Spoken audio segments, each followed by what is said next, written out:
अब हम उस शख्सियत से मुस्तफ़ीद होंगे जो गैर मुस्लिमों में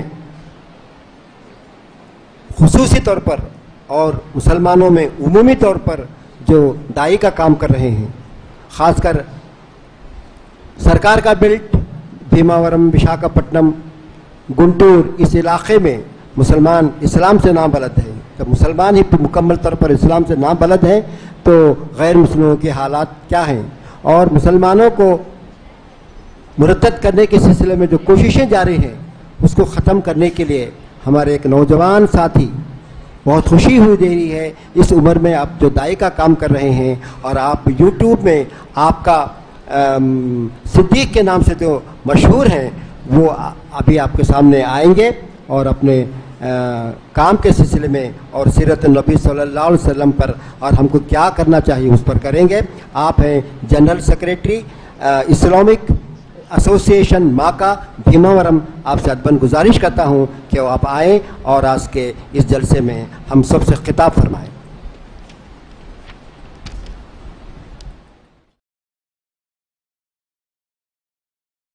अल्हम्दुलिल्लाहि रब्बिल आलमीन वस्सलातु वस्सलामु अला रसूलिल करीम अम्मा बाद। औज़ु बिल्लाहि मिनश शैतानिर रजीम बिस्मिल्लाहिर रहमानिर रहीम। क़ाल अल्लाहु तआला फ़ी शानि हबीबिल करीम व फ़िल क़ुरआनिल मजीद वमा अर्सलनाका इल्ला रहमतल लिल आलमीन। सदक़ल्लाहुल अलीयुल अज़ीम। అనంత కరుణామయుడు అపార కృపాశీలుడైనటువంటి అల్లాహ్ పేరుతో ప్రారంభిస్తున్నాను. కడప వెల్ఫేర్ సొసైటీ ఆధ్వర్యంలో ఏర్పాటు చేసినటువంటి నాటి కార్యక్రమంలో విచ్చేసినటువంటి అతిథులు, సోదరమణులు, అలాగే భావి భారత పౌరులు మీ అందరికీ కూడా ఇస్లామీయ పరిభాషలో ఆహ్వానిస్తున్నాను. అస్సలాము అలైకుం వరహమతుల్లాహి వబర్కాతుహు. ముస్లిమేతర సోదరులు కూడా ఇక్కడ ఉన్నారని నేను విన్నాను. వారు కూడా ప్రవక్త ముహమ్మద్ సల్లల్లాహు అలైహి వసల్లం వారి జీవిత చరిత్రపై నిర్వహించినటువంటి క్విజ్ కాంపిటీషన్లో వారు కూడా పాల్గొన్నారని చెప్పి తెలుసుకొని నాకు చాలా సంతోషం కలిగింది. అల్హమ్దులిల్లా. ఎందుకంటే ప్రవక్త ముహమ్మద్ సల్లల్లాహు అలైహి వసల్లం వారు ముస్లింల ప్రవక్త మాత్రమే కాదు. చాలాసార్లు ఇది మనం తప్పు చేస్తుంటాం.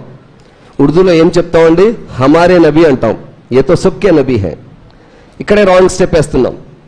ప్రేమ అభిమానం ఎక్కువైపోయి హమారే నబీ అంటే అడ్డుగోడ కట్టేస్తున్నాం. నై, ఏ సబ్కే నబీ హై, అందరి కోసం వచ్చిన ప్రవక్త, ప్రళయం వరకు కూడా అందరికీ ప్రవక్త ఆయన. దిశానిర్దేశం చేయడానికి సమస్త రంగాలకు కూడా మార్గం చూపిన ప్రవక్త. కేవలం ఒకే ఒక సబ్జెక్ట్లో లేదా ఒక సమస్యను పరిష్కరించడానికి లేదా ఒక జాతిని ఉద్దేశించి మరి మాట్లాడడానికి బోధించడానికి వచ్చిన ప్రవక్త ఎంత మాత్రం కాదు. మనిషి అన్నవాడికి సంబోధించడానికి వచ్చిన ప్రవక్త. నేను మనిషిగా జీవించాలనుకుంటున్నాను, మనిషిగా పుట్టడమే కాదు మనిషిగానే చావాలనుకుంటున్నాను అని ఎవరైతే కోరుకుంటారో వారికి ఆయన జీవితంలో ఆదర్శమున్న గొప్ప మహనీయ ప్రవక్త ముహమ్మద్ సల్లల్లాహు అలైహి వసల్లం వారు. మరి ఆయన జీవిత చరిత్ర మీద మరి సుమారు 9 సంవత్సరాల నుంచి మరి క్విజ్ కాంపిటీషన్ ఏర్పాటు చేసి పిల్లల్లో రాబో తరంలో ముస్లిమేతరులో కూడా ఆయన గురించిన మరి జ్ఞానాన్ని మరి అందజేయాలి, ఆయనకు జీవితాన్ని పరిచయం చేయాలనే సదుద్దేశంతో ఎవరైతే యొక్క కృషి చేస్తున్నారో, ప్రత్యక్షంగా పరోక్షంగా వారికి ఎవరైతే సహకారం చేస్తున్నారో వారందరికీ కూడా అల్లాహ్ తాలా ఇహ పరాల్లో తగు ప్రతిఫలాన్ని ప్రసాదించుగాక. మాసివులారా, మరి ఈనాడు ప్రవక్త ముహమ్మద్ సల్లల్లాహు అలైహి వసల్లం గురించి కొన్ని విషయాలు మనం తెలుసుకోవడానికి ప్రయత్నం చేద్దాం. ఆయన సుమారు 63 సంవత్సరాల జీవితం, అందులో 23 సంవత్సరాల జీవితం అనేది ప్రవక్త ప్రస్థానం. అది ముఖ్యమైన ఘట్టం. అయితే 23 సంవత్సరాల ఆయన అద్భుత జీవితాన్ని, ఆదర్శవంతమైన జీవితాన్ని నేను కొన్ని నిమిషాలు మీ ముందు పెట్టే సాహసం అయితే నేను చేయలేను. ముఖ్యమైన ఘట్టాలు ఈనాటు మన జీవితానికి ఏదైతే అత్యంత అవసరమో మరి ఈ పరిస్థితుల్లో ఇక్కడ వచ్చిన ఎవరైతే హాజరైన వారు ఉన్నారో వారిని ఉద్దేశంలో పెట్టుకొని నేను కొన్ని ముఖ్యమైన విషయాలు నేను మాట్లాడడానికి ప్రయత్నం చేస్తాను. మరి ఎక్కువగా ఈ యొక్క సభలో సోదరులు కూడా వచ్చారు, అలాగే పురుషులు వచ్చారు, స్త్రీలు కూడా ఎక్కువ సంఖ్యలో వచ్చారని చెప్పి నాకు తెలిసింది. అల్హమ్దులిల్లా. చాలా గొప్ప యోధురాళ్ళు. ఏ కార్యక్రమైనా కూడా మేము సైతం అని వారు ముందుంటారు. సిఏ ఎన్ఆర్సీ విషయంలో కూడా పోరాడే విషయంలో మహిళలే ఎక్కువగా ఉన్నారు. మీరు అక్కడ ఢిల్లీ నుంచి మన గల్లీ దాకా చూసుకున్నా కూడా ధైర్యంగా పోరాడింది, గళం విప్పింది, మరి సమాజంలో చెడు జరుగుతుంది, ముస్లింలకు అన్యాయం జరుగుతుంది అని చెప్పి చాలా ఘోషించింది ఆ మహిళలే. మహిళలు చాలా ధైర్యవంతులు. వారిని చాలా మంది ఏంటంటే చిన్న చూపు చూస్తుంటారు. ఒక చిన్న మాట చెప్పిన ప్రసంగం వైపుకి వెళ్తాను. మహిళలు కూడా ప్రశాంతంగా నా విషయం వింటున్నారని, పిల్లలు ఎవరైనా మాట్లాడుతుంటే వాళ్ళని కాస్త సైలెంట్గా ఉండమని చెప్పి కోరుతారని చెప్పి నేను ఆశిస్తున్నాను. ఈ యొక్క ఉద్దేశంతో మనం ఇక్కడ హాజరయ్యాం. ఆ ఉద్దేశాన్ని మనం పరిపూర్తి చేసుకోవాల్సిన అవసరం ఉంది. స్త్రీలను చాలా తక్కువ అంచనా వేసి మనం చూస్తుంటాం. ఒక భర్త తన భార్యతో మాట్లాడుతూ ఏదో ఇద్దరు కబుర్లు ఆడుకుంటున్నారు. భార్య ఒక్కసారిగా భర్తతో అంది, ఏమంటే మీకు భయం ఎక్కువ అండి, మీరు చాలా పిరికివారు అని చెప్పింది. భర్త కంగారు పడ్డాడు. ఈ సంసారంలో ఎన్ని జీవితాల్లో ఎన్ని సంవత్సరాల్లో ఎప్పుడు ఇలా చెప్పలేదు, నా గురించి ఇలా చెప్పావేంటి, నాకు పిరికితనం ఏంటి, నాకు భయం ఏంటి అన్నాడు. అవునండి మీకు చాలా భయం. మా పెళ్లి చూపులు మీకు గుర్తున్నాయా అంది. గుర్తున్నాయి. ఎంతమందిని వేసుకొచ్చారు మీరు అంటే 100 మందిని వేసుకొచ్చాను. మీ నాన్న ఒప్పుకోలేదు, లేకపోతే 400 మందిని వేసుకొచ్చాను, నాకు ఊరంతా తెలుసు అన్నాడు. ఓహో, నా పెళ్లి చూపులకి 100 మందిని తీసుకొచ్చారన్నమాట. సరే సరే, మా పెళ్లి గుర్తుందా మీకు అని అడిగింది. గుర్తుంది, ఎందుకు గుర్తులేదు? అయితే పెళ్లికి ఎంతమందిని వేసుకొచ్చారు అంటే 400 మందిని వేసుకొచ్చాను. మీ నాన్నతో అదే కదా గొడవ, 1000 మంది అంటే మీ నాన్న ఒప్పుకోలేదు అంటాడు. ఓహో సరే, ఆ విషయం పక్కన పెట్టండి. పెళ్లి చూపులకి 100 మందిని మీ తోడు వేసుకొచ్చారు, పెళ్లికి 400 మందిని మీ తోడు తీసుకొచ్చారు. పెళ్ళైన తర్వాత నేను ఒక్కదాన్నే మా పుట్టింటి వదిలేసి వచ్చేసాను కదండి, నాకే ధైర్యం ఎక్కువ అందంట. మనసులారా, మరి సర్వం సొంత తల్లి, మరి తండ్రిని, అన్న దమ్ముల్ని, చెల్లెల్ని కొత్తవాడి కోసం మరి అతను భవిష్యత్తులో ఆమెతో ఎలా ఉంటాడో తెలియక మరి ఆమె ఏంటంటే ఒక్కసారి హుబుల్ హై అన్నందుకు నేను ఒప్పుకుంటున్నాను ప్రవక్త సాంప్రదాయాన్ని. మరి అన్నిఖావు మిన్ సున్నతి అంటారు. ప్రవక్త వారు నిఖా చేసుకోమన్నారు కాబట్టి ప్రవక్త సాంప్రదాయాన్ని, ఆయన యొక్క ఆజ్ఞను పాటించిన వివాహం చేసుకుంటున్నాను. ఈ వ్యక్తి నాకు ఎవరో తెలియదు, కానీ నేను అల్లాహ్పై భరోసా పెట్టి ఇతనితో నేను యొక్క సంసార జీవితాన్ని ప్రారంభిస్తున్నాను అని చెప్పి ఒంటరిగా అడుగు పెడుతుంది అనమాట. ఆమె మహా యోధురాలు. తన పెద్ద ప్రాణాన్ని పణంగా పెట్టి మరి మనల్ని కంటుంది ఆవిడ. సీరియస్, పెద్ద ప్రాణానికి ఏదైనా అవ్వచ్చు, ఆపరేషన్లో కానీ డెలివరీ టైంలో కానీ. అది తెలిసినా కూడా ఒక బిడ్డకు జన్మనిచ్చేది గొప్ప తల్లి స్త్రీమూర్తి. అటువంటి గొప్ప స్త్రీమూర్తులు మన ఇస్లాంలో మత్తంత యోధులు కూడా ఉన్నారు. వారిని మనం గౌరవించాల్సిన అవసరం ఉంది. మహాశయులారా, మరి ఈరోజు మనం ఏ వ్యక్తి, మహోన్నత వ్యక్తి గురించి తెలుసుకోవడానికి ఇక్కడ కూర్చున్నామో ఆయన మరి పేదల పెన్నిధి, ఆయన అనాథల ఆపద్బాంధవుడు, ఆయన సంఘ సంస్కర్త, ఆయన విప్లవకారుడు, ఆయన అలాగే నైతిక ఉద్యమకారుడు, ఆయన ప్రవక్తలకు నాయకుడు, ఆయన మరి ఆయన అన్ని రంగాలకు, సమస్త మానవీయ సమస్త రంగాలకు కూడా దిశానిర్దేశనం చేసిన గైడ్ ఆయన. ఏ ఒక్క విషయం కూడా ఆయన వదలలేదు. ఇది లేదే, ఇది ఏ పుస్తకంలో దొరుకుతుంది అని చెప్పే అవకాశం మనకు లేదు. ఖురాన్, హదీసు, ఆయన యొక్క జీవిత సున్నతిని చూసినట్లయితే, చరిత్ర చూసినట్లయితే అన్ని విషయాలు కూడా అందులోనే ఉంటాయి. మనం చూసుకోవట్లే, మనం వేరే చోట చూస్తున్నాం అనమాట. మనకు నచ్చిన చోట చూస్తున్నాం. ఇందులో కూడా నచ్చిని తీసుకుంటాం, నచ్చనివి పక్కన పెట్టడానికి మనం ప్రయత్నం చేస్తున్నాం. మరి ఆయన యొక్క గొప్ప వ్యక్తిత్వం ఎటువంటిదంటే మిత్రులే కాదు, ఆయన వ్యక్తిత్వానికి మరి ఆనందపడ్డ, మరి అభిమానించిన శత్రువులు కూడా ఆయన్ని ప్రేమించేవారు. అటువంటి గొప్ప వ్యక్తిత్వం. ఆయనంటే నచ్చదు, ఆయన సందేశం నచ్చకపోవచ్చు, ఆయన్ని ప్రవక్తగా వాళ్ళు స్వీకరించకపోవచ్చు, కానీ ఆయన వ్యక్తిత్వం మీద ఒక్క మచ్చ పెట్టడానికి కూడా, ఒక్క మాట చెప్పడానికి కూడా అవకాశం లేని గొప్ప అద్భుతమైన ఆదర్శమూర్తి ప్రవక్త ముహమ్మద్ సల్లల్లాహు అలైహి వసల్లం వారు. మహసూలారా, మరి నేను ఇప్పుడే ఆయత్ చదివాను. మరి ఆ ఖురాన్ ఆయత్లో అల్లాహ్ తఆలా అంటున్నాడు, మరి ఓ ప్రవక్త, నేను మొత్తం యావత్ మానవ జాతి కొరకు నిన్ను విశ్వకారుణ్యమూర్తిగా చేసి పంపాను అని చెప్పి అల్లాహ్ తఆలా అంటున్నాడు. ఈ యొక్క ఆయత్, ఈ యొక్క వాక్యమే చెప్పేస్తుంది ఆయన అందరి ప్రవక్త. కేవలం టోపీ పెట్టుకున్న వాళ్ళ ప్రవక్త కాదు, ఉర్దూ మాట్లాడే వారి ప్రవక్త కాదు, బిర్యానీ తినేవారి ప్రవక్త కాదు, ముస్లింల ప్రవక్త కాదు, అరబ్బుల ప్రవక్త కాదు. ఆయన సమస్త మానవాడికి కూడా ప్రవక్త. ఇది తెలియని వారికి తెలియజేసిన బాధ్యత ముస్లింలపై ఉంది.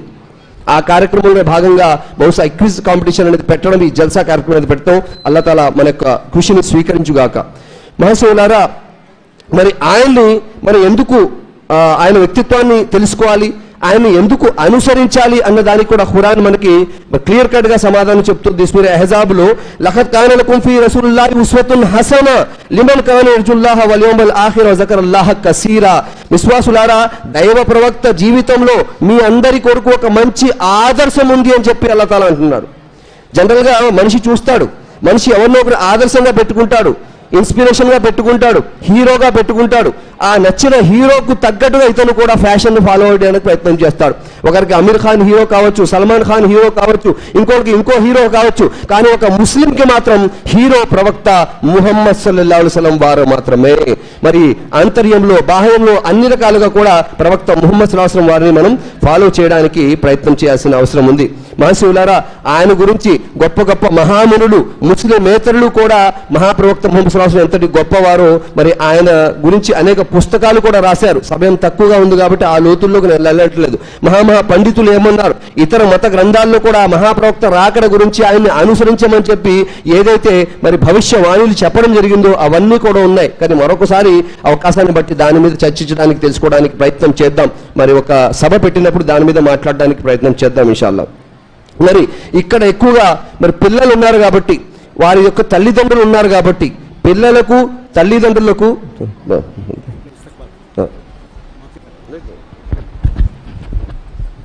I am welcoming Dr. N. Tulsi Reddy Garu, former member of Rajya Sabha, and Janab Nazir Ahmad Sahab, Vice President APCC Andhra Pradesh, and also I am welcoming Janab Zaid Sahab, son of Khwaja Blue Diamond, and Janab Afsar Khan Sahab. Thank you sir. And Afsar Khan Sahab, मैं इन तमाम हजरात का आज के इस जलसे में दिल की गहराई से इस्तकबाल करता हूँ. हमारे नौजवान ज़ैद साहब हैं और अफसर खान साहब भी हैं, और साथ ही साथ हमारे नज़ीर साहब और डॉक्टर एन तुलसी रेड्डी साहब, इनका इसके इस जलसे में इस्तकबाल करता हूँ, खुशामदीद कहता हूँ.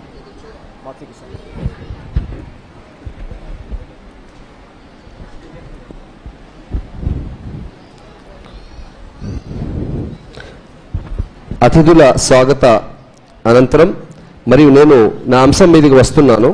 మరి అంతిమ దైవ ప్రవక్త, అందరి దైవ ప్రవక్త ముహమ్మద్ సల్లల్లాహు అలైహి వసల్లం వారి గురించి, ఆయన జీవిత చరిత్ర గురించి, ఆయన యొక్క జీవితంలో ఉన్న ఆదర్శం గురించి మనం కొన్ని విషయాలు ఇక్కడ తెలుసుకోవడానికి కూర్చున్నాం. అయితే ఈ అపోహ దూరం అవ్వాల్సిన అవసరం ఉంది. ఆయన ముస్లింల ప్రవక్త అన్న యొక్క అపోహ అపార్థం మన వల్లే సమాజంలోకి వచ్చింది. ఎందుకంటే నేను అన్నట్టు హమారే నబీ అనే విషయంతో మన యొక్క ప్రవక్త యొక్క జీవితాన్ని మన వరకే మనం పెట్టేశాం. ఆయన ఒక గొప్ప ఆదర్శాన్ని, ఆయన యొక్క బోధనని, ఆయన ఇచ్చిన సమాజానికి పరిష్కార మార్గాల్ని మనం ప్రజల వరకు తీసుకెళ్లడంలో చాలా విఫలీకృతం అయ్యాం. అది భాషాపరంగా అడ్డంకులైనా, లేకపోతే ఇంకో విషయమైనా, ఇంకో అడ్డంకి అయినా కూడా. కాబట్టి ఈనాడైనా ఆయన యొక్క జీవిత చరిత్రను ముందుకు తీసుకెళ్లాలని చెప్పి మరి కడప వెల్ఫేర్ సొసైటీ ఆధ్వర్యంలో ఈ కార్యక్రమం గత 9 సంవత్సరాలుగా నిర్వహించడం జరుగుతుంది. అందులో మరి పిల్లలకు బహుమతుల ప్రధానోత్సవ కార్యక్రమంలో ఈ యొక్క సమావేశాన్ని ఏర్పాటు చేయడం జరిగింది. అందులో మరి కొన్ని ముఖ్యమైన విషయాలు ప్రవక్త జీవితం గురించి ఉర్దూలోను తెలుగులోను కూడా మరి అందజేయాలి, ప్రజలకు తెలియజేయాలనే ఉద్దేశంతో కార్యక్రమాన్ని ఏర్పాటు చేయడం జరిగింది. మాసివులారా, మరి ప్రవక్త పేదల పెన్నిది ఆపద్ బాంధవుడు అన్నాను, అందరి ప్రవక్త అన్నాను. ఆయన యొక్క జీవితం గురించి కొన్ని విషయాలు, ఆయన తీసుకొచ్చిన సంస్కరణలు, మార్పుల గురించి కొన్ని విషయాలు మాట్లాడే ముందు కొన్ని ముఖ్యమైన విషయాలు, కొన్ని అపార్థాలు ఉన్నాయి లాజికల్గా. అది ఏమిటంటే, దైవం మనిషి ఎలా జీవించాలనే ఒక విధానాన్ని మనిషికి ఇచ్చారు. అయితే ఎలా జీవించాలి అని ఇచ్చే విధానం ఎలా అందజేశాడు అన్న విషయంలో కొన్ని అపోహలు ఉన్నాయి. కొంతమంది ఏమనుకుంటారంటే దేవుడే స్వయంగా దిగివచ్చి ఆ యొక్క విధానాన్ని అందజేశాడు అని కొంతమంది. ఇంకొంతమంది ఏంటంటే దేవుడు తన స్థానాన్ని తగ్గించుకొని తన రూపాన్ని ఇంకొకరికి ఇచ్చి ఆయన ద్వారా సందేశాన్ని, మార్గాన్ని ప్రజలకు అందజేశాడు అనే విషయం కూడా చాలా మంది అపోహ అపార్థనలు ఉన్నారు. అది వాస్తవంగా, లాజికల్గా, శాస్త్రీయంగా కూడా అది సరైన విషయం కాదు అని చెప్పి మనకి తెలుస్తుంది. ఉదాహరణకు మనం తీసుకున్నట్లయితే భగవద్గీత శాస్త్రం 7వ అధ్యాయం 24వ శ్లోకంలో మనం చూసినట్లయితే అవ్యక్తం వ్యక్తి మాపన్నం మన్యంతే మామ బుద్ధయ పరంభావ అజానంతః మమావ్యవం అనుత్తమం అని చెప్పడం జరిగింది. ఇక్కడ నాశరహితమైనట్టు, సర్వోత్కృష్టమైనట్టు, అలాగే ప్రకృతికి పరమైసినట్టు నా స్వరూపమును, నా రూపమును తెలియని కొంతమంది అవివేకులు, అజ్ఞానులు నేను కూడా మనిషి వలె పాంచ భౌతిక రూపాన్ని కలిగి ఉన్నాను అని చెప్పి వాళ్ళు భావిస్తున్నారు అని చెప్పి భగవద్గీత చెప్తుందన్నమాట. కేవలం ఇస్లామే కాదు, భగవద్గీత శాస్త్రం అంటే ధర్మాన్ని మనం లోతుల్లోకి చూడవలసిన అవసరం ఉంది. కాబట్టి మనిషి రూపంలో దేవుడు రాడు, ఉండడు అనే విషయాన్ని భగవద్గీత శాస్త్రం చెప్తుంది. అలాగే బైబిల్లో కూడా చూసుకున్నట్లయితే 1వ రాజులు 8వ అధ్యాయం 27వ వాక్యంలో నిస్సందేహంగా దేవుడు ఈ లోకమందు నివాసం ఉండడు అని చెప్పే విషయాన్ని అక్కడ చెప్తుంది. అలాగే పాత నిబంధనలో కూడా మనుషులతో కూడి దేవుడు భూమి యందు నివసించునా ఆయనకు ఆకాశము మహాకాశము పట్టజాలవే వెర్రిముడులారా అని చెప్పి అక్కడ కూడా దేవుడు చెప్తున్నాడు. గ్రంథాలు వేరు కావచ్చు, మనం పిలిచే పలుకు వేరే కావచ్చు, కానీ దేవుడు ఒక్కడే. ఆయన గాడ్ అంటారా, మరి ఈశ్వర్ అంటారా, అల్లా అంటారా, లేకపోతే ఇక దేవుడు అంటారా, ఖుదా అంటారా, అది ఏ పేరుతో పిలిచినా కూడా అందరికీ దేవుడు ఒక్కడే, సృష్టికర్త ఒక్కడే. అయితే ఇక్కడ వాటర్ బాటిల్ ఉంది, ఈ వాటర్ బాటిల్ పెట్టి దీన్ని నీళ్లు, పానీ, తన్ని, వాటర్ అని ఏ భాషలో పిలిచినా పర్లేదు, కానీ ఆ వాటర్ బాటిల్ మార్చేసి దాని స్థానంలో మనం ఏ మూత్రమో తీసుకొచ్చి, లేకపోతే ఏ పాలో తీసుకొచ్చి, ఏ మద్యమో తీసుకొచ్చి ఇది పానీ, ఇది నీరు, ఏ పేరుతో పిలిచినా కూడా అది దైవమే అనడం తప్పు. అక్క శక్తిని మనం మార్చకూడదు, శక్తి అలాగే ఉంటుంది. ఆ యొక్క దైవ యొక్క వ్యక్తిత్వం, ఆ గుణగణాలు, నైజం అలాగే ఉంటాయి, కానీ ఏ పేరుతో పిలిచినా పర్వాలేదు అని చెప్పి ధర్మం చెప్తుంది. కానీ ఎవరిని కూడా దేవుడు అని పిలిచినా పర్వాలేదు అని చెప్పి ధర్మం మాత్రం చెప్పట్లేదు మహాశివులారా. మరి అలాగా ప్రవక్తల ద్వారా తీసుకొచ్చాడు. అనేక ప్రవక్తలు, ఆది మానవుడు ఆదం అలైహిస్సలాం దగ్గర నుంచి, ఆది పురుషుడు ఆదం అలైహిస్సలాం దగ్గర నుంచి ఎంతో మంది ప్రవక్తలు ఈనాటి వరకు వచ్చారు. సుమారు ముస్లింల విశ్వాసం ప్రకారం 1,24,000 మంది మరి ప్రవక్తలు ఆవిర్భావపడ్డారు. వారు దైవ సందేశాన్ని ప్రజలకు అందజేశారు. ఆ యొక్క పరంపరలో మరి అవతరించిన ఎన్నుకోబడిన ప్రవక్త ఎవరు? చివరి ప్రవక్త, అందరి ప్రవక్త అంటే ఆయనే ప్రవక్త ముహమ్మద్ సల్లల్లాహు అలైహి వసల్లం. మహసీవులారా, వలికొల్లి ఖౌమిన్ హాద్, నేను ప్రతి జాతికి కూడా ఒక ప్రవక్తను పంపాను. ఏ జాతికి కూడా వదలలేదు, ఏ భాషను కూడా వదలలేదు, ఏ ప్రాంతాన్ని కూడా వదలలేదు. కానీ వాళ్ళు నా యొక్క సందేశాన్ని మరి కనుమరుగు చేశారు, నా సందేశంలో కల్తీ చేశారు, నా సందేశంలో హెచ్చు తగ్గులు చేశారు. ఇక నా సందేశాన్ని నేనే కాపాడుకుంటానని మరి ప్రవక్తపై అంతిమ దైవ గ్రంథమైన దివ్య ఖురాన్ను నేను అవతరింపజేశాను. ఈ ఖురాన్ కూడా అందరిది, ప్రవక్త కూడా అందరి వాడు అని చెప్పి అక్కడ చెప్పడం జరిగింది మహాశివుల. కాబట్టి ముఖ్యంగా పిల్లలు ఇక్కడ ఉన్నారు కాబట్టి ప్రవక్త వారు పిల్లల పట్ల ఎలా కారుణ్యాన్ని కలిగి ఉండేవారని కొన్ని విషయాలు మీ ముందు పెట్టడానికి చెప్తాను. పిల్లల పట్ల కరుణ చూపని వాడిపై దేవుడు కూడా కరుణ చూపడు అని చెప్పారు. కరుణ అంటే మా పిల్లలతో మేము బాగానే ఉంటున్నాం కదండి అనుకుంటాం, కానీ ఒక్కసారి గమనించండి, మసీదు పిల్లలు వస్తుంటారు, మామూలుగానే పిలిస్తే రారు, వాళ్ళ చాలా అడ్వాన్స్ అయిపోయారు పిల్లలు. మసీదుకు వీడు వచ్చి పిల్లలు నమాజ్ వరుసలో నుంచుంటుంటే చాలా గట్టిగా వస్తాడు, చాలా పిచ్చగా అంటాం, అరే నికల్ అంటాం. అరే ఎక్కడో ఉన్నవాడు పిలవకపోయినా వద్దనుకున్నా వచ్చి మీతో పాటు నమాజ్ చేస్తానంటే వాడికి సపరేట్ వరుస అంట. ఇది కాదు, వారి పట్ల కారుణ్యాన్ని కలిగి ఉండండి, వారిని కూడా మీతో పాటు నిల్చోబెట్టుకోండి. బజారుకి మీరు తీసుకెళ్తున్నారు, పెళ్లికి మీరు తీసుకెళ్తున్నారు, పక్కనే కూర్చోబెట్టుకుంటున్నారే, నమాజ్ మీ పక్కన ఉండడానికి అర్హత అతనికి ఎందుకు లేదు? మీరే భారత పౌరుల్ని పాడు చేస్తున్నారు అని చెప్పి ప్రవక్త ముహమ్మద్ సల్లల్లాహు అలైహి వసల్లం చెప్పారు. ఈ మార్పు మనలో రావాలి. ఈ ఒక్క మార్పు వచ్చిన ఈ సందేశం చాలు, ఈ యొక్క సభ మరి సఫలీకృతం అయినట్టే మహాశివులారా. ఎన్ని విన్నా కూడా మార్పు రాకపోతే అవన్నీ కూడా మరి వారి బురదలో పోసిన పన్నీరుతో సమానమే. కాబట్టి ఎంత విన్నామనేది కాదు, ఎంత అర్థం చేసుకున్నాం, ఆచరిద్దామని చెప్పి ఎంత దృఢ సంకల్పం చేసుకున్నాం అనేది ముఖ్యం. లేదంటే ఒక చెవి నుంచి వెళ్తుంటది, ఇంకో చెవి నుంచి బయటికి వచ్చేస్తుంటుంది. అలాగే మరి పిల్లల పట్ల చాలా కారుణ్యమైన విషయంలో అబూ ఉమైర్ అని చెప్పి ఒక కుర్రాడు ఉండేవాడు. అతను పెంపుడు చిలుకను పెంచుకునేవాడు. అది చనిపోయిందనమాట. అది తెలిసి చాలా బిజీ షెడ్యూల్ ఉన్న ప్రవక్త, నాయకుడు, 10 లక్షల చదువు మహిళకు ఆయన మరి అధికారి అయినా కూడా ఆ పిల్లాడి దగ్గరికి వెళ్ళి, బాబు ఏమైంది, నీ చిలక ఎలా చనిపోయింది అని చెప్పి అతన్ని పరామర్శించి వచ్చారు. చూసారా ప్రేమ అంటే, కనికరం అంటే. అందరి గురించి ఆయన ప్రవక్త అని చెప్పడానికి ఇది నిదర్శనం. అలాగే అనస్ ఇబ్న్ మాలిక్ అని ప్రవక్త ముహమ్మద్ సల్లల్లాహు అలైహి వసల్లం వద్ద పనిచేశాడు. ఆయన 10 సంవత్సరాలు ఆయన దగ్గర పనిచేశాడు.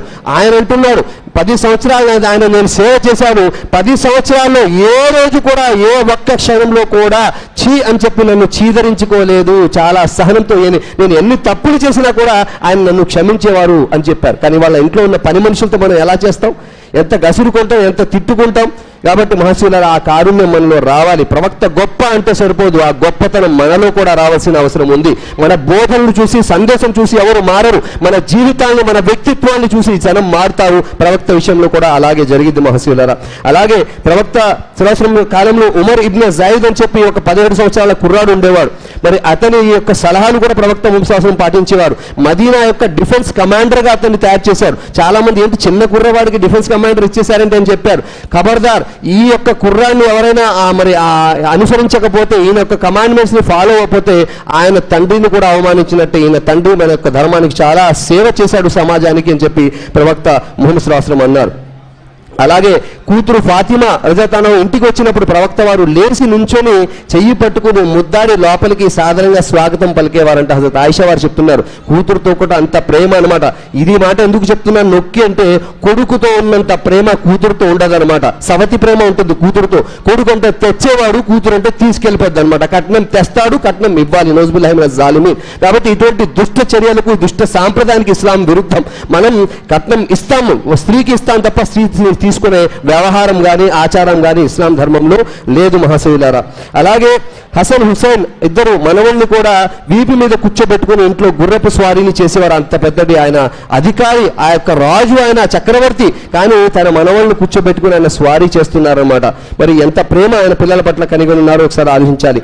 ఈద్ సమయంలో ఆయన ఒకసారి ఈద్కి నమాజ్కి వెళ్తుంటే ఒక పిల్లవాడు కూర్చొని ఏడుస్తుంటే, ఏంటి అంటే నాకు ఎవరు లేరు, అనాథవాడిని, నాకు బట్టలు తొడగాలంది, పండక్కి వెళ్ళాలంది మహాప్రవక్త అంటే, ఇప్పుడు ఈద్ నమాజ్కి వెళ్ళి నమాజ్ చేయించాలి, ఆయన ఇమామత్ చేయాలి, టైం అయిపోతుంది, అయినా కూడా అవునా అయితే నువ్వు నడు అని చెప్పి ఆ కుర్రాడు చేయి పెట్టుకుని ఇంటికి తీసుకెళ్లి తన భార్యతో చెప్పి, వెంటనే కొత్త బట్టలు ఏమున్నాయి ఇతనికి తొడిగించండి, ఇతను కూడా నాతో పాటు పండగకు వస్తాడు అని చెప్పి ఆ కుర్రాడికి స్నానం చేయించి కొత్త బట్టలు ధరించి ఈద్ నమాజ్కి తీసుకెళ్తే అప్పటికే సమయం అయిపోతుంది. ప్రవక్త రాలేదంటే వెయిట్ చేస్తుంటారు. అప్పుడు ఈ కుర్రాన్ని పక్కన నుంచోబెట్టుకుని నమాజ్ చేయడం జరుగుతుంది. కాబట్టి ఇది ముఖ్యమనేది మానవ సేవ, సమానత్వం, మరి వ్యక్తుల పట్ల, మనుషుల పట్ల కరుణ ఉండాలనేది ప్రధానం అని ప్రవక్త ముహమ్మద్ సల్లల్లాహు అలైహి వసల్లం అన్నారు. అలాగే తల్లిదండ్రులకు విధేయత చూపండి అని చెప్పారు. ఇవాళ విధేయత కొరవడింది. తల్లిదండ్రుల మాట వినే పరిస్థితి ఇవాళ పిల్లల్లో లేదనమాట. చాలా అడ్వాన్స్ అయిపోతున్నారు. మన పెంపకంలో తేడా ఉందా, పంపకంలో తేడా ఉందా తెలియదు. కాబట్టి ఆ యొక్క పిల్లల దగ్గర నుంచి కూడా తల్లిదండ్రులకు మరి విధేయత చూపించండి, అవిధేయత చూపకండి అన్నారు. తల్లి పాదాల చెంత స్వర్గం ఉంది అన్నారు. మోటివేషన్ ఏదో ఒకటి ఉండాలి కదా. ఇక్కడికి వచ్చానండి నాకేంటి అంటే ప్రైజ్ వస్తుందనే ఆశతో అది మమ్మల్ని ఇక్కడ తీసుకొచ్చింది. నీకు ప్రైజ్ రాలేదా అని చెప్పి ఫోన్ చేసి చెప్పండి, ఎవరు రాడు ఇక్కడికి. ఏమో ప్రైజ్ వచ్చిన వాళ్ళలో నా పేరు కూడా ఉందేమో అన్నప్పుడు ఈ సమూహం మనకు కనబడుతుందన్నమాట. మోటివ్ అల్లా తల స్వర్గం అనే మోటివ్ పెట్టాడు. తల్లి పాదాల చేత స్వర్గం ఉందంటే తల్లి కాలు ఎత్తేసి లాగేసేమని కాదు, ఆమెకు సేవ చేయమని. తండ్రికి కూడా సేవ చేయండి, ఆయన స్వర్గపు ద్వారాల్లో ఒక ద్వారం, ఆయన ఒక డోర్ అని చెప్పారు. అలాగే ఈ యొక్క విషయం ఎగ్జాంపుల్ చెప్తాను. వాళ్ళు ఎలా ఉందంటే మన పిల్లలకి ఈ విషయం చెప్తాం, అరే తల్లిదండ్రులు విధేయత చూపాలరా, తల్లిదండ్రుల మాట వినాలని. ఒక ఇంట్లో ఒక భర్త, భార్య, అతని తండ్రి, ముసలి తండ్రి, అలాగే చిన్న అబ్బాయి ఉండేవారు, నలుగురు ఉండేవారు. అందరూ కూర్చొని ఒకే టేబుల్ మీద భోజనం చేస్తున్నారు. ఆ చేస్తున్న సమయంలో ఆ తండ్రి ముసలివాడు కాబట్టి తినే సమయంలో ఆ అన్నం అంతా అక్కడే పడిపోతుంది. అది గమనించిన భార్య చీదరించుకుంది, మీ ముసలి తండ్రిని ఇక్కడ కూర్చోబెడుతున్నాడు ఏంటండి, మొత్తం దస్తర్ఖాన్ పాడు చేస్తున్నాడు అంటే, అవునా అంటే అతను మాట వెండి. రెండో రోజు మరి కుర్రాడు వస్తాడు. ఆ తాతయ్యకి సపరేట్ టేబుల్ వేస్తారు. తాతయ్య కనపట్లేదేంటి ఈ టేబుల్లో అంటే, తాతయ్య ముసలివాడు అయిపోడు కదమ్మా, అందుకు సపరేట్ టేబుల్ వేసాను, ఆయన ప్రశాంతంగా తింటాడులే, మనం ముగ్గురు చక్కగా ఈ టేబుల్ మీద తిందామంటారు. అక్కడ మరి సరే ఆ అబ్బాయి గమనిస్తాడు. రెండో రోజు తండ్రి మరి ఇంటికి వస్తాడు. ఆ అబ్బాయి ఎప్పుడు రోజు తలుపు తీసి డాడీ అని పలకరించేవాడు. ఆ రోజు రాలేదు. ఏంటి మా అబ్బాయి ఏడి ఎక్కడున్నాడు, స్కూల్ నుంచి వచ్చాడంటే, వచ్చాడండి, రాగానే ఎందుకు రూమ్లోకి వెళ్ళిపోయి ఏదో ప్రాజెక్ట్ వర్క్ చేస్తున్నాడు అని చెప్తారు. అబ్బా నా అబ్బాయి బాగా చదివేస్తున్నాడు, ఏం ప్రాజెక్ట్ వర్క్ చేస్తున్నాడంటే, 2 చెక్క ముక్కలు తీసుకుని మేక్ కొడుతుంటాడు.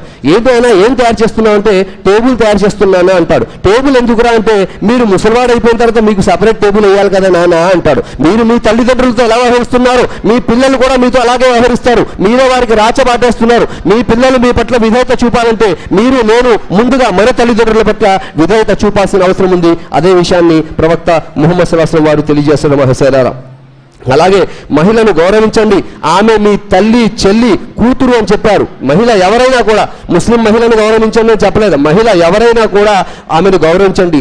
యుద్ధ సమయంలో కూడా పిల్లల జోలికి మరి మీకు ఎదురు రాని వారి జోలికి, స్త్రీల జోలికి, వృద్ధుల జోలికి పోకండి, అనవసరంగా ఒక మొక్కను కూడా తుంచకండి అన్నారు. అంత సెన్సిటివ్గా ఉంటుంది యుద్ధ సమయం. ఆ సమయంలో కూడా ఇవన్నీ మీరు పాటించాలి అన్నారు. అలాగే చెడు చూపును నిరోధించారు. పరాయి స్త్రీపై చెడు చూపు వేయరాదు అన్నారు. ప్రవక్త ఏమన్నారు? మొదటి చూపు నీదే, రెండవ చూపు శైతాన్ది అన్నారు. ఇవాళ కొంతమంది బడుద్దాయిలు ఏమంటారంటే, ఏంట్రా అలా చూస్తున్నావంటే, ప్రవక్త గారు ఏమన్నారు? రెండో చూపు శైతాన్ అన్నారు, నా మొదటి చూపు అవలేదు అని చూస్తుంటారు. ఇది ఒక్క సంకల్పం అల్లా తాలాకి తెలియదా? అసలు విషయం ఏంటంటే, మొదటి చూపు అంటే అక్కడ లేడీ వస్తుందా, లారీ వస్తుందా నీకు తెలియాలి, చూడు. కానీ లారీ వచ్చినా పక్క తప్పుకోవాలి, లేడీ వచ్చినా పక్క తప్పుకోవాలి, అది రెండో చూపు అనమాట. అలా చూస్తూ ఉండకూడదు అని చెప్పి, మరి పరస్త్రీని చెడు చూపుతో చూడకూడదు అని చెప్పారు. ఈ విషయం పిల్లలకు ఇప్పటి నుంచే నేర్పించాల్సిన అవసరం ఉంది. నీ చెల్లినే గౌరవించడం కాదు, ఏ చెల్లి అయినా కూడా నువ్వు గౌరవించాలని మన పిల్లలు గౌరవిస్తే, ఇవాళ సమాజంలో జరుగుతున్న యాసిడ్ దాడులు కానీ, ప్రేమ ఉన్మాదాలు కానీ, లేకపోతే అఘాయిత్యాలు కానీ సమాజంలో జరగవు. కూతుర్ని జాగ్రత్తగా ఉంచడమే కాదు, స్త్రీల పట్ల నువ్వు జాగ్రత్తగా ఉండాలి. తస్మాత్ జాగ్రత్త, నేను ఎట్టి పరిస్థితుల్లో కూడా నేను క్షమించను అనే విషయాన్ని పిల్లలకు కూడా చెప్పాల్సిన అవసరం ఉంది, అబ్బాయిలకు కూడా నేర్పించాల్సిన అవసరం ఉంది. అలాగే ప్రతి ముస్లిం స్త్రీ పురుషుడు విద్యను అభ్యసించాలి. ముస్లిం అన్నవాడు నిరంతర విద్యార్థిగా ఉండాలి అన్నారు. విద్యను నేర్చుకోవాలి. నేను నేర్చేసుకున్నాను అంటే సరిపోదన్నమాట. అక్కడి నుంచి అధ్యయనం మొదలైనట్టు, అక్కడి నుంచి ఆడి ఫెయిలియర్ మొదలైనట్టు. సక్సెస్ఫుల్ పర్సన్ ఎవరు అంటే ఇంకా నేర్చుకుంటూనే ఉండాలి. నాకు అంతా తెలుసు అన్నవాడు ఇబ్లీస్తో సమానం అనమాట. నేను ఇంకా నేర్చుకుంటాను అన్నవాడు ముస్లింతో సమానం. మహసీదారా. అలాగే పిల్లల పట్ల సమానత్వాన్ని పాటించాలి. ఒక వ్యక్తి వచ్చి నా అబ్బాయికి ఇది నాకు నచ్చింది, ఇది వాడికి గిఫ్ట్గా ఇచ్చానండి అంటే, మీకు ఒక అబ్బాయినా మిగతా వాళ్ళు లేరా అంటే, ఇంకో రెండో అబ్బాయి కూడా ఉన్నాడండి, మరి అతనికి కూడా ఇటువంటి బహుమతిని నువ్వు ఇచ్చావా అని ప్రవక్త వారు అంటారు. లేదు నేను ఇవ్వలేదండి, వీడికి ఇచ్చానంటే, అస్సలు నేను క్షమించను, ఇస్తే ఇద్దరికి ఇవ్వి, లేకపోతే ఎవరికి ఇవ్వద్దు అని చెప్తారు. కాబట్టి ఇద్దరు మగపిల్లల విషయమైనా సమానత్వాన్ని పాటించాలి, ఆడ మగ విషయమైనా కూడా సమానత్వాన్ని పెంచాలి. ప్రేమ అయినా, కారుణ్యమైన, చదువు అయినా, పెంపకమైనా, రేపు ఆస్తుల పంపకమైనా కూడా మరి ఖురాన్ షరియత్ ప్రకారం వారికి పంచాలి తప్ప నాకు ఇష్టం లేదు. ఒక అబ్బాయి ఇష్టమై ఉండొచ్చు, ఒక అమ్మాయి అంటే ఇష్టం కాకపోవచ్చు, కానీ అల్లా అంటే ఇష్టమా కాదా, దైవ ప్రవక్త అంటే మీకు ఇష్టమా కాదా, ఇష్టమైనట్లయితే ఆయన చెప్పిన షరియత్ ప్రకారం వారికి వాటాల పంపకం జరగాలి. ఇవాళ నాకు ఎన్నో ఫోన్స్ వస్తున్నాయి, భాయ్ మా తండ్రి నన్ను అన్యాయం చేశాడు, నా అన్నయ్య నాకు అన్యాయం చేశాడు, ఆస్తి ఇవ్వట్లేదు, నన్ను చీదరగొడుతున్నారు, మాతో సంబంధాలు కట్ చేసుకున్నారని. రేపటి రోజున అల్లా కూడా అటు వ్యక్తితో సంబంధాలు కట్ చేసుకుంటాడు. ప్రవక్త వారు కూడా అటువంటి వ్యక్తిని చూడరు, అతను వారికి స్వర్గంలో ప్రవేశం దక్కదు. కాబట్టి ప్రపంచం కోసం ఎవరికి అన్యాయం చేయకండి, అన్యాయం చేసే వారిని అల్లా తాలా క్షమించడం మహాశివులారా. అలాగే మానవుడి పట్ల సమన్వయాన్ని పాటించండి అన్నారు. ఇతరులకు సహాయపడండి, మరి సహనం నేర్పించండి అన్నారు. బజారుకు వెళ్ళేటప్పుడు ప్రవక్త ముహమ్మద్ సల్లల్లాహు అలైహి వసల్లం వారు అందరికీ అడిగేవారంట, ఏమ్మా మీకేమైనా తేవాలా అని చెప్పి ఇరుగు పొరుగు వారిని అడిగి అవన్నీ వచ్చేటప్పుడు తెచ్చేవారంట. ఇవాళ మన పరిస్థితి ఏముంది? తల్లిదండ్రులు బజారుకి వెళ్తారో కాస్త తేరా అంటే, ఏంటి అన్ని నాకే చెప్తారు, ఆడున్నారు కదా పెద్దోడు చెప్పండి, అన్ని నాకే చెప్తారని చెప్పి చీదరించుకుంటారు. సొంతంగా తల్లిదండ్రులు చెప్తూనే పాటించట్లేదు, పక్కవాడికి కూరగాయలు తెచ్చిస్తాడా మనవాడు. కానీ ముస్లిం అన్నవాడు మాత్రం ఇలా చెయ్యాలి అని చెప్పి ప్రవక్త ముహమ్మద్ సల్లల్లాహు అలైహి వసల్లం వారు ఆదర్శ జీవితాన్ని చూపించారు. అలాగే మరి ఒక ముసలావిడ మరి నుంచొని ఉంది, సరుకులు ఒక లగేజ్ ఉంది, ఆవిడేంటంటే ఆ ఊరు వదిలేసి ఇంకో ఊరికి వెళ్ళిపోవాలనుకుంటుంది. ఏంటి కారణం అంటే, ప్రవక్త ముహమ్మద్ సల్లల్లాహు అలైహి వసల్లం వచ్చారంట, ఆయన మాటల్లో అమోఘం ఉందంట, ఆయన మాటల్లో జాదు ఉందంట, ఆయన మాటలు ఎవరు విన్నా కూడా ఆయన వైపు ఆకర్షితులు అయిపోతున్నారంట. అందుకని నేను ఆయన మాట వినదలుచుకోలేదు, నేను దూరంగా వెళ్ళిపోవాలనుకుంటున్నాను, ఎవరు నాకు సహాయపడట్లేదు, అందరినీ పిలుస్తున్నానంటే, అవునా తల్లి అని చెప్పి ప్రవక్త వారిని నేను మోస్తానమ్మా అని చెప్పి ఆ సరుకుల్ని ఆయన నెత్తి మీద పెట్టుకుని నువ్వు ఎక్కడికి వెళ్ళాలో చెప్పు అని చెప్పి ఆ ఊరి పొలిమేర వరకు వదిలివేస్తారు. మరి దారిలో ఆవిడ ఎన్నో మాట్లాడుతుంది, ముహమ్మద్ అంతా ఎవరో వచ్చాడంట కదా, అది కొత్త ధర్మాన్ని పరిచయం చేస్తున్నాడంట కదా, ఏకేశ్వర పాసన చేయమంటున్నాడంట కదా, అందరూ సమానులే, హెచ్చు తగ్గులు లేవు, అంతర్రాజ్యం లేదని చెప్తున్నాడంట కదా, మరి ఆయన దుర్మార్గుడు అది ఇది అని చెప్పి నానా మాటలు అంటది. ఆయన స్థానంలో మనం ఉంటే ఆ సూట్ కేసులు అక్కడే పాడేసి పోవే ముసల్దానా అని వచ్చేసేవాళ్ళం. కానీ ప్రవక్త ముహమ్మద్ సల్లల్లాహు అలైహి వసల్లం కాబట్టి ఒక్క మాట మాట్లాడలేదు, ఆ సరుకులు అక్కడ దింపేసి, అమ్మ ఇక్కడే కదా మీ హౌస్, నేను ఇంటికి వెళ్తున్నానంటే, నాయన ఒక్కసారి ఆగు, దారంతా నేనే ఎన్నో మాటలు మాట్లాడారు, నువ్వు ఒక్క మాట కూడా మాట్లాడలేదే, నీ పేరు కూడా చెప్పలేదే, ఓ మా చక్కని మనిషి వెళ్తూ నీ పేరైనా చెప్పి వెళ్ళవయ్యా అంటే ఆయన తిరిగి సమాధానిస్తారు, అమ్మా ఇప్పటి వరకు నీకు తెలుగు అజ్ఞానంతో నన్ను తిట్టుకున్నావే ఆ ముహమ్మదే నేను అంటారు. కళ్ళంటే నీళ్లు ధార వస్తాయి. ఆయనంతా నిన్నే నేను తిట్టింది, నీ గురించే నేను అపార్థం చేసుకోండి. ఇక్కడ ఎంతమంది ప్రజలున్నా కూడా వాళ్ళు నాకు సహాయం చేయలేదు, మాట్లాడారు కానీ నువ్వు సహాయం చేశావా, నువ్వు నిజమైన ప్రవక్తగా నేను విశ్వసిస్తున్నాను అని చెప్తాది. ఏ కరవాలం గొంతు దగ్గర పెట్టలేదు. మంచి ఆదర్శంతో ఆమెను ఏంటంటే మరి ఇస్లాం ఛత్రఛాయలకి తీసుకురావడం జరిగింది మహాశిర. అలాగే ఆయన చిరునవ్వుతో పలకరించేవారు. వివాహాన్ని సులభతరం చేయండి అన్నారు. మరి మహర్ ఉంది కానీ కట్నం ఇస్లాంలో లేదు. మరి ప్రవక్తను ప్రేమించేవారు కట్నానికి దూరంగా ఉండాలి, స్త్రీలకు మహర్ అందజేయాలి.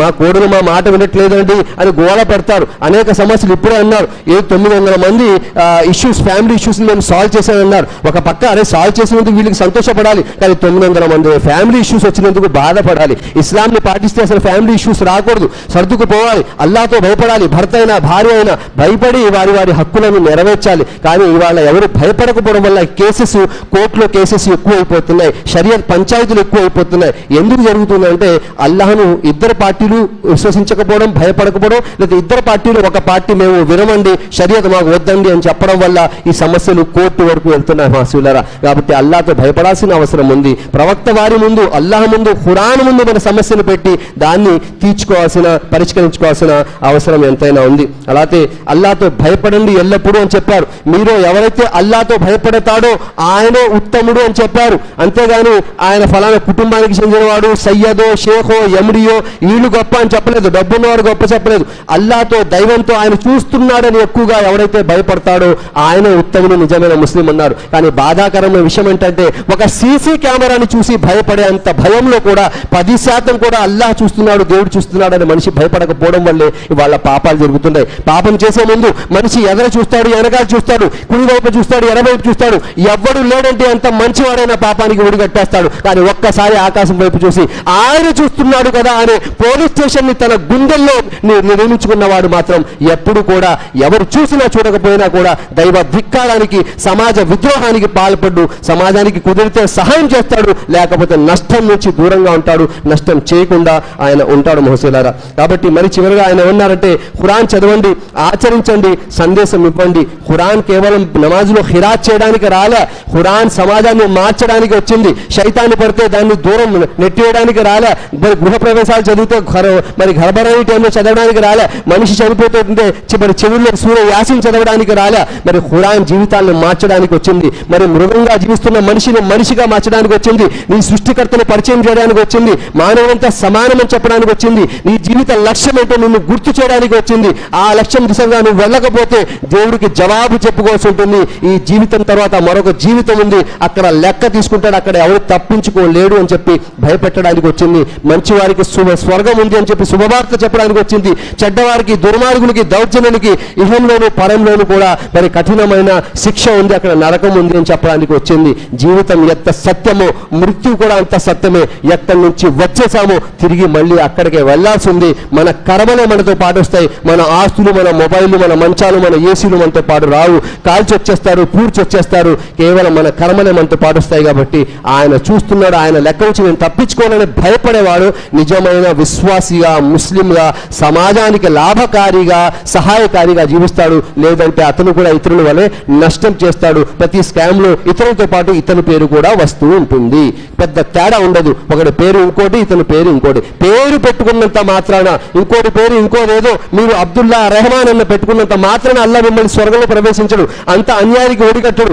ఏ పేరైనా కూడా ఆయన చెప్పినట్టుగా జీవించే వాడికి మాత్రమే అల్లా తాలా స్వర్గాన్ని ప్రసాదిస్తాడు మహసూలారా. అలాగే ఇస్లామిక్ దావత్ సందేశాన్ని ప్రజలకు అందజేయాలి. ఇది అందరి సందేశం ఉన్న తర్వాత దాన్ని ఎంతవరకు మనం శిరసావస్తున్నాం? ఖురాన్ స్వయంగా మనమే చదవట్లే, దాన్ని అర్థం చేసుకోవట్లే, ఆచరించట్లే. మరి దాని యొక్క సందేశాన్ని మాట ద్వారా, చేత ద్వారా ప్రజలకు అందజేయాల్సిన మహత్తరమైన బాధ్యత మహాప్రవక్త సున్నతులో, సాంప్రదాయాల్లో గొప్ప సాంప్రదాయం. ఏ మస్లక్ వారైనా, ఏ జమాత్ వారైనా అవును ఇది చెయ్యాల్సిందే అని ఒప్పుకునే సున్నత్ అది, సాంప్రదాయం అది.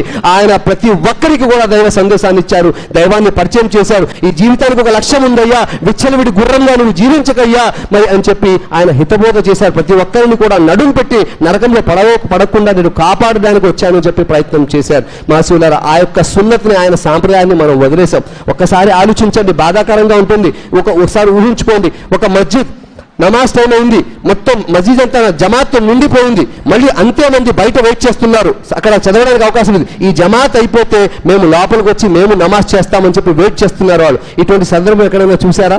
జుమాలో పండగ సమయంలో ఉంటుందేమో. కానీ ఇంకోటి చెప్తున్నాను, ఒక పెద్ద హాలు, అక్కడ ఒక చాలా 500 మంది కూర్చొని భోజనం తింటుంటారు. వాళ్ళ వెనకాల కుర్చీ పెట్టుకుని నువ్వు లెగిస్తే నేను తింటాను అని ఇంకో 500 మంది వెయిట్ చేస్తుంటారు. కాబట్టి ఏ దావత్ ఇవ్వడానికి వచ్చాము, ఏ దావత్లో మనం ఉండిపోయామని చెప్పి ఆలోచించాల్సిన అవసరం ఉంది. ఇస్లాంకి దావత్ ఇవ్వడానికి వచ్చాము, కేవలం బిర్యానీకి దావత్లో మనం ఉండిపోయాం మహసూదారా. దానికన్నా మనం ఎదగాల్సిన అవసరం ఉంది. ఏది చేసినా అల్లాహ్ కోసం మాత్రమే చెయ్యాలి. ఇది ఎందుకంటే చిన్న విషయం చెప్తున్నాం, మనం మంచి విషయాలు చెప్తాం, 5 నిమిషాల్లో ముగిస్తున్నానండి. మనం మంచి విషయాలు చేస్తాం, మంచి విషయాలు, కానీ సంకల్పంలో తేడా ఉంటే పోతుంది. ఒక కుర్రాడు అమ్మతో పాటు షాప్కి వచ్చాడంట, చాలా అందంగా ఉన్నాడు. షాప్ అమ్మవాడు ఓనర్, అరే భలే ఉన్నావురా నువ్వు, అరే ముద్దుగా ఉన్నావు, ఈ చాక్లెట్ తీసుకోమ్మా సీసాలు ఉన్నాయంటే ఆ అబ్బాయి తీసుకోలేదంట. తర్వాత పనిలో పడిపోయి రెండోసారి చెప్పాడంటే అరే తీసుకోరా సిగ్గుపడుతున్నావు అంటే చాక్లెట్ తీసుకోలేదంట. మొత్తం అంతా లెక్క అయిపోతే కిరాణా కొట్టు కట్టేసిన తర్వాత సరుకులు ఆ యజమాని లేచి మీ అబ్బాయికి సిగ్గు ఎక్కువ అనుకోండి అని తన చేతితో కొన్ని చాక్లెట్ ఇదిగురా తీసుకుంటే లపక్కని తీసేసుకున్నాడంట. అమ్మ అన్నట్టు దారిలో ఎరా నీకు స్టైల్ పెరిగిపోయింది, అంకుల్ అన్నిసార్లు అన్నారు తీసుకోరా అంటే తీసుకోలేదు, ఇప్పుడు ఆయన చేతి చూస్తే వెంటనే తీసుకున్నావు అంటే ఆ అబ్బాయిని అంట అమ్మ నాకు మరి స్టైల్ పెరగలే తెలివి పెరిగింది, నేను నా చేతితో తీసుకున్నాను అనుకో చిన్న చేతిలో 4 చాక్లెట్ వస్తాయి, అంకుల్ తన చేతితో వస్తే 10 చాక్లెట్ వస్తాయని వెయిట్ చేశానంట. కాబట్టి ప్రపంచ ప్రవర్తనకు పని చేయకండి, అల్లా పెద్ద చేతితో ఇస్తాడు. ఏది చేసినా కూడా అల్లా యొక్క సంతృప్తి కోసం చేయండి, ఇన్షాల్లా అల్లా తాలా ఇక్కడ కూడా ఇస్తాడు, పరలోకంలో కూడా మీకు ప్రసాదిస్తాడు. చిన్న విషయమైనా పెద్ద విషయాలు చేసిన నాకు స్వర్గం ఇస్తాడు అనుకోవద్దు, చిన్న విషయం కూడా ఆయనకు నచ్చినా మీకు స్వర్గాన్ని ఇచ్చేస్తాడు. అది అల్లాహ్ కోసం మాత్రమే ఉండాలి. నా ప్రసంగం మీరు వినడం, ఈ కార్యక్రమం ఇక్కడికి రావడం, ఇవన్నీ కూడా ఆ దైవ సంతుష్టి కోసం ఉన్నప్పుడు మాత్రమే అవి లెక్కలోకి వస్తాయి, పుణ్యాల్లోకి వస్తాయి, లేదంటే పాపాల్లోకి వెళ్ళిపోతాయి. భాషలేరా మరి ప్రవక్త ముహమ్మద్ సల్లల్లాహు అలైహి వసల్లం వారు స్వయంగా అనాథ, మరి కడుపులో ఉండగానే తల్లి కడుపులో ఉండగానే తండ్రి చనిపోయారు, 6 సంవత్సరాలకి తల్లి చనిపోయారు. ఆయన కూడా ఆయన యొక్క 40 సంవత్సరాల జీవితం గొప్ప జీవితం మహాశివులారా. మరి ఆయన అనాథల పట్ల చాలా బాధపడేవారు. ఒక చిన్న సంఘటన చెప్పిన ప్రసంగాన్ని ముగిస్తాను. ఒకసారి ఈ విధంగానే ప్రవక్త ముహమ్మద్ సల్లల్లాహు అలైహి వసల్లం వారు మరి ఉపదేశం ఇస్తున్నారు, అందరూ కూర్చొని ఉన్నారు, వింటున్నారు. కానీ ఒక వ్యక్తి దూరం నుంచి పరిగెత్తుకొచ్చి మహాప్రవక్త ముహమ్మద్ సల్లల్లాహు అలైహి వసల్లం వారు నా కొడుకు తప్పిపోయాడండి, 2-3 రోజుల నుంచి కనిపించట్లేదు, తన తల్లి ఏమో మంచాన పడ్డింది, ఇంకా కొడుకు దొరకపోతే పోయేలా ఉంది, మీరు ప్రార్థించండి, మంచి వ్యక్తులు మీరు, సత్పురుషులు మీరు అని చెప్పి అక్కడ అడిగితే సరే అని చెప్పి ఆయన ప్రార్థన చేయడం మొదలెడతారో లేదో ఇంతలో ఒక తోట నుంచి ఒక వ్యక్తి మళ్ళీ పరిగెత్తుకొచ్చి ఏమయ్యా ఎవరు అబ్బాయి తప్పిపోయాడు, ఆ ఒక తోటలో కొంతమంది అబ్బాయిలతో కలిసి అతను ఆడుకుంటున్నాడు, మీ అబ్బాయి మేము ఒకసారి చూసుకోండి అని చెప్తాడు. అవునా అని చెప్పి తండ్రి కంగారు పడి పరిగెడుతుంటాడు. అప్పుడు మహాప్రవక్త ఒకసారి ఆగుతారు, ఓ తండ్రి ఆగు, చాలా సంతోషమే, శుభవార్తే, మీ అక్కడికి వెళ్ళు, ఆ అబ్బాయిలో మీ అబ్బాయి ఉంటే కనుక చాలా సంతోషమే, ఆ అబ్బాయికి ఏదైనా పేరు పెట్టుంటే ఆ పేరుతోనే అతను పిలిచి ఇంటికి తీసుకెళ్ళిపో, అంతేగాని నాకన్నా నా వజ్రం నా బంగారం వచ్చి ముద్దు పేర్లతో పిలవకు, అందరి ముందు అతన్ని కౌగిలించుకోకు, బుద్ధులాడకు, ఏది చేసినా ఇంటికి తీసుకెళ్ళు. ఎందుకంటే వచ్చిన వ్యక్తి కూడా చెప్పాడు అక్కడ ఇంకొంతమంది పిల్లలు ఆడుకుంటున్నారని, నీ అబ్బాయిని నువ్వు బుద్ధులాడుతున్న సమయంలో, ప్రేమించుకుంటున్నా కౌగిలించుకుంటున్న సమయంలో ఇతర అబ్బాయిలు ఇతర కుర్రాళ్ళలో ఎవరైనా అనాథ బాధ ఉంది, నాకు తండ్రి ఉంటే నాకు తల్లి ఉంటే ఈ విధంగానే నన్ను ఆప్యాయంగా కౌగిలించకూడదు కదా, నన్ను బుద్ధులాడేవాడు కదా, కానీ నాకు తండ్రి లేదు అని ఏ గుండె బాధపడినా మొట్టమొదటిగా ముహమ్మద్ వారి గుండె బాధపడుతుంది. కాబట్టి దీనికి అల్లాహ్ ముందు జవాబు చెప్పాల్సి ఉంటుందని చెప్పి అనాథ పట్ల సున్నితంగా మరి ఆలోచించిన మహాప్రవక్త ముహమ్మద్ సల్లల్లాహు అలైహి వసల్లం వారు. ఇస్లాం అంటే తీవ్రవాదం అంటారు, ఇస్లాం అంటే చంపేస్తానంటారు. ఇస్లాంలో చూడండి చనిపోయిన వ్యక్తిని కూడా కాల్చే అధికారం లేదు, పూడ్చిపెట్టండి అంటున్నారు. ఒక్క మానవుని చెప్పిన సమస్త మానవాళిని చెప్పినట్లు అని చెప్పి ఖురాన్ చెప్తుంది. కాబట్టి ఇటువంటి ఆదర్శవంతమైన శాంతి సందేశాన్ని చేత ద్వారా మాట ద్వారా ప్రపంచ ప్రజలకు అందజేయాల్సిన బాధ్యత ముస్లింలపై ఉంది. కాబట్టి ఆయన మీకు నాకు చెప్పడం వినడమే కాకుండా దానిపై ఆలోచించే అవగాహన చేసుకుని ఆచరించే సద్బుద్ధిని ఆ దేవ మనందరికీ కూడా ప్రసాదించాలని చెప్పి ప్రార్థిస్తూ సెలవు తీసుకుంటున్నాను. రబ్బనా ఆతినా ఫిద్ దునియా హసనతన్ ఫిల్ ఆఖిరతి హసనతన్ వఖినా అదాబన్నార్ బిరహ్మతిక యా అర్హమర్ రాహిమీన్ వస్సలాముల్ ముర్సలీన్ వల్హమ్దులిల్లాహి రబ్బిల్ ఆలమీన్. అస్సలాము అలైకుం వరహ్మతుల్లాహి వబరకాతుహు. జజాకల్లాహు ఖైర్.